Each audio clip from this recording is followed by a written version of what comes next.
how to scale up your Amazon business. I talked to 10 different successful Amazon sellers and I asked them, what is the fastest way to scale up your Amazon business and make a lot of money?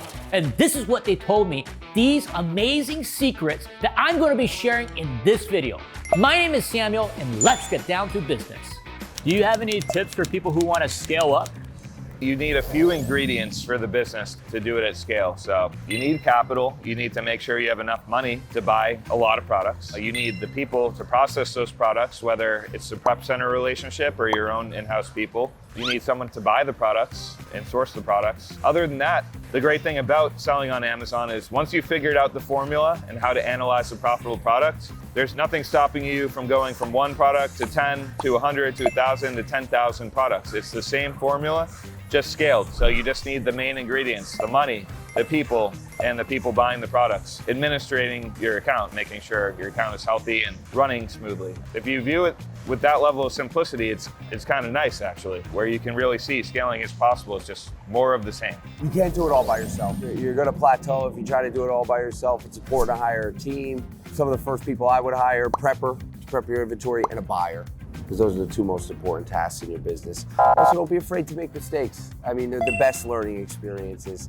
You spend $1,000 on a product and it tanks, that'll be the best $1,000 learning educational experience that you've ever invested in, because you'll never make that mistake again. You know, people are so scared, like, what if I fail? What if I, no, just get started. Give yourself a time period, let's say a year. If it works, it works. If it doesn't, you go back to doing what you always did. You know how to be a waiter, you know how to be a bartender, you know how to drive Uber, whatever you've been doing for years, try something new.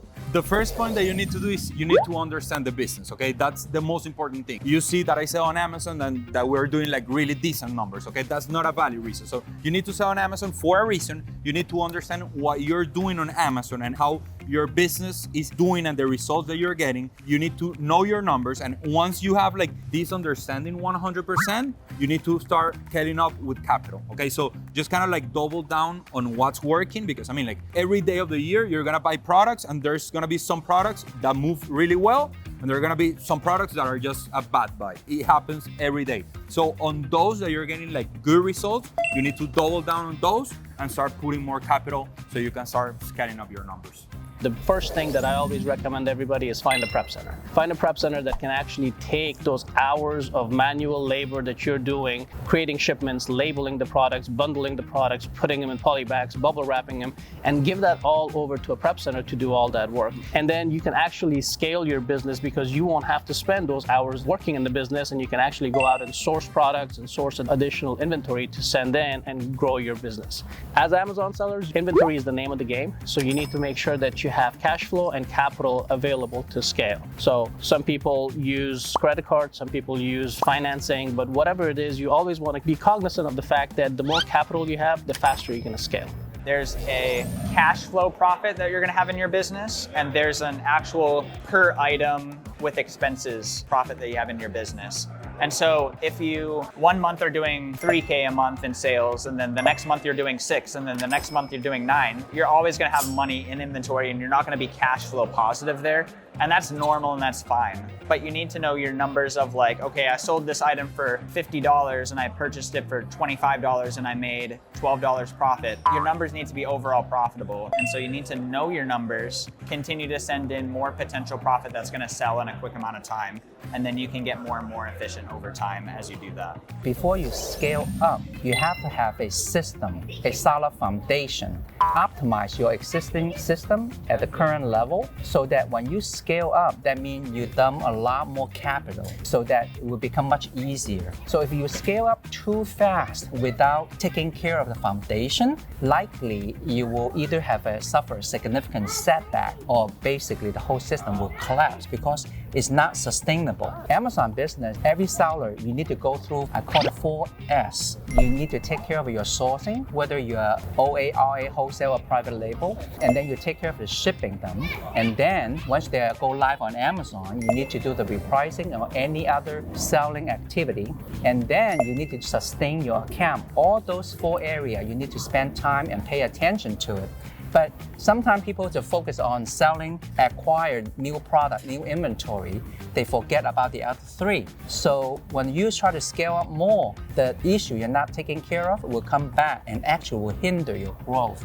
So in short, to scale up, you check your current system. Do you have a system? If you do have a system, is it optimized? You just have to build a team. If you want to grow, I would start with building your sourcing team, getting virtual assistants, training them well, also being able to objectively measure their performance, not just how you feel they're doing or you like them as an employee, but you have to know how much money that they are actually generating for the business, how much profit are they generating to make objective decision of whether or not they're a good employee. I think that's the most important thing about scaling is being able to measure.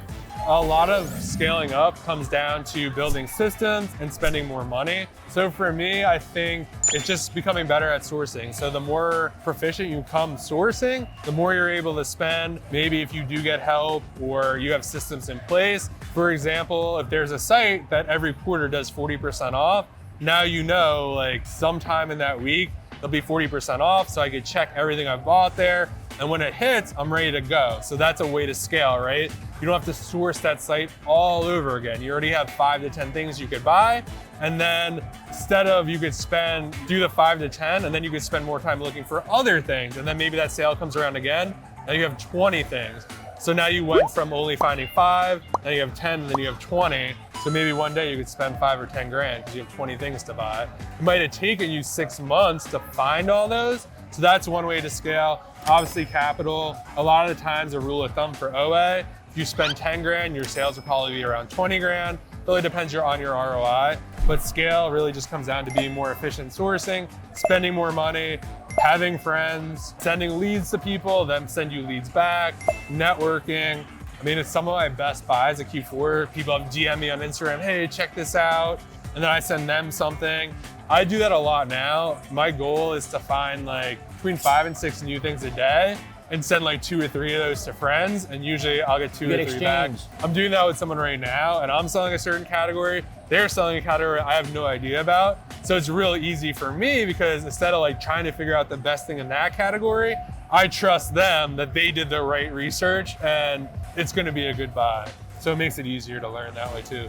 The way I run my Amazon business is so different than the way the vast majority of people run their business. Like I know the way I do wholesale, a lot of people probably wouldn't agree with going so deep on a product and like having your money tied up for a year or whatever it may be to sell that product. I know the majority of people that do wholesale don't do it that way. Some of the wholesalers that I buy from kind of mentor me in like how they built their wholesale business. And so I'm trying to model my business after them and this is how they did it. So like I'm taking the advice and I know where they're at in life on Amazon in their business and I want to get there. This is the way I did it. This is the way I started 15 years ago and this is how we're doing X number. You know, we're huge distributors now. A lot of people sell in a lot of different categories, which is really good. I'm not good at that. So like I just continually dive in and go harder on what I know. Double down, right? Yes. Triple down, yeah. Yeah, I try to do shoes, I try to do apparel, I try to do grocery, I try to do household, I try to do tools. Like I dabble in those things, like I just personally just haven't seen the success. But I know friends that sell $10 million a year and they're doing strictly shoes and apparel and stuff like that, and they crush it.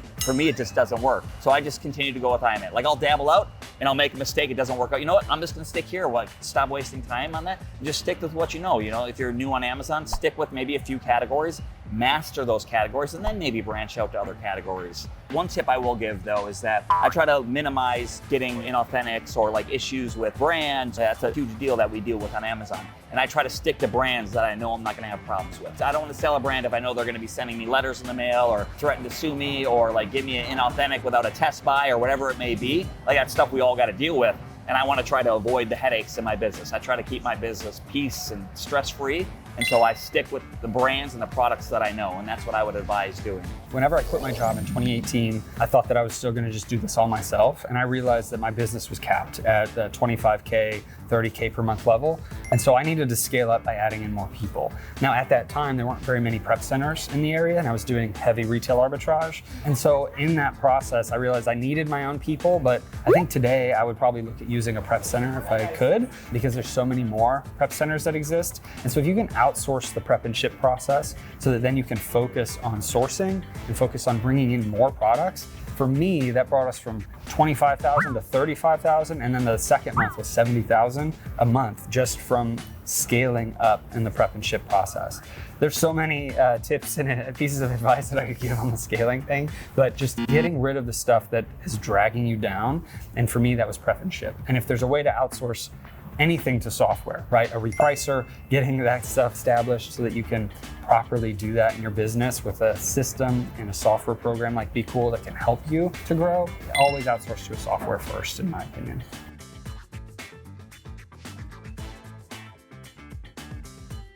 That's all the tips we got from these 10 Amazon sellers about scaling up. Hopefully, you found something useful that can help your business. Before we end, there's something else that can significantly scale your business, and that is the BQool Repricer. Over 82% of all Amazon sales go to the buy box winner, and BQool is the tool that helps you win it.